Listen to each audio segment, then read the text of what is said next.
In Pittsburgh, 1887, the age of steel and smoke, the most powerful man in the city lived a life of unimaginable luxury. But on a frigid December morning, that life shattered. Steel magnate Cornelius Vandermark descended the marble staircase of his Fifth Avenue mansion and found his wife's emerald evening gown laid out perfectly on the Persian rug. It was still warm to the touch, smelling of her lavender perfume, as if she had just stepped out of it moments before. But Evangeline Vandermark was gone. The front door was locked from the inside. Every window was sealed against the bitter Pennsylvania winter. The snow outside was a perfect, untouched blanket, showing no footprints.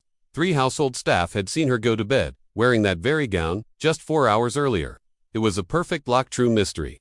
The police, pressured by Vandermark's political connections, closed the case after only 6 days. But the truth about what happened that night was far more sinister than anyone could have imagined. To understand this mystery, you must understand the world of 1887 Pittsburgh, a city where fortunes were made in steel and coal, and where the smokestacks painted the sky in perpetual gray. It was a city of stark contradictions, where magnificent mansions stood just blocks away from squalid tenements.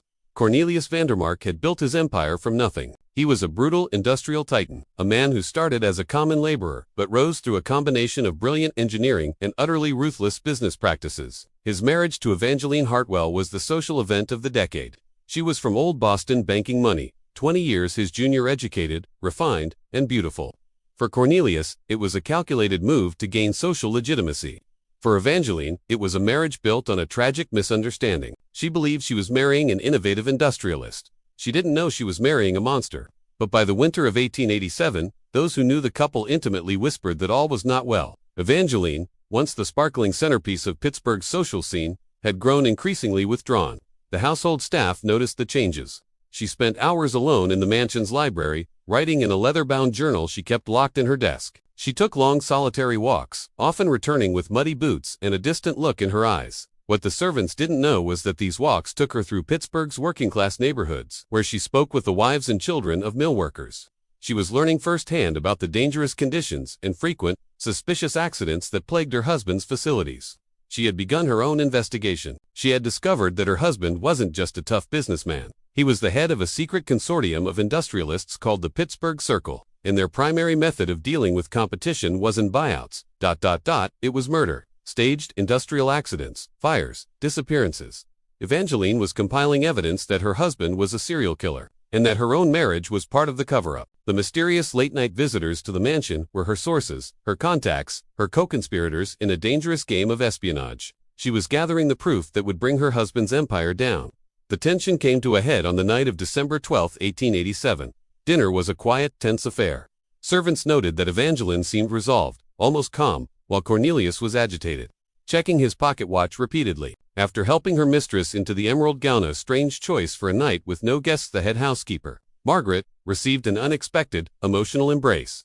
"Thank you for your kindness," Evangeline whispered. "You've been like a mother to me." It felt like a goodbye. The last sighting of Evangeline alive was by the groundskeeper, who saw her writing frantically at her desk by candlelight. The next morning, the gown was on the floor. The woman was gone. Cornelius's reaction was not one of panic, but of cold, calculated control. He immediately sent for his lawyer, not the police. He ordered the servants to gather all of Evangeline's papers. When Detective Samuel Crawford, an honest and determined investigator, arrived, he was met with a wall of silence and obstruction. His investigation was hampered at every turn.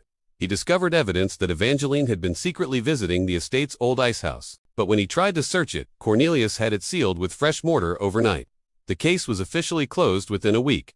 But Detective Crawford couldn't let it go. His private investigation led him to a terrifying conclusion. Evangeline's disappearance was not the first. The Pittsburgh Circle had been eliminating people for years, and his pursuit of the truth would cost him everything. Detective Crawford's investigation revealed that Evangeline's father, a Boston banker, had been investigating financial irregularities in the steel industry when he was found dead, ruled a suicide. Her brother, Edmund, had fled Boston and disappeared. Evangeline had discovered the truth. Her father had been murdered, and her husband's circle was responsible. She and her brother had been working together from the shadows to bring them down. But Cornelius discovered her betrayal. On that final night, he confronted her. She knew he knew. She used the mansion's hidden passages once Cornelius himself had built for his own secret meetings to try and hide. She sealed herself inside a secret chamber behind the library walls, taking her journals and evidence with her. She thought she could wait him out. She was wrong. Cornelius knew every inch of his house. He found her hiding place. and he made a horrific decision. Rather than risk her ever testifying, he had the chamber sealed. With her inside it, Detective Crawford was getting too close to this truth. Just as he was about to break the case open, he was found dead in an alley behind the police station. His death was ruled a heart attack. His case files vanished. The truth was walled up twice over, first in a hidden room, then by a conspiracy of silence. The story would have ended there, lost to history, if not for a renovation in 1921. The old Vandermark mansion was being converted. Workers, curious about a discrepancy in the library's dimensions, knocked down a false wall. Behind it, they found a small, sealed chamber. Inside were the skeletal remains of a woman, still clutching a journal. Fragments of an emerald silk gown clung to the bones. Around her were stacks of documents, photographs, and letters, a complete archive of the Pittsburgh Circle's crimes. Evangeline had used her final hours to scratch a message into the wooden floorboards. Edmund, the Circle continues. Stop them. Justice for Father. Her evidence was so damning, so comprehensive, that it sparked a federal investigation that reached the highest levels of American power. It revealed a conspiracy of murder, corruption, and industrial sabotage that had lasted for decades.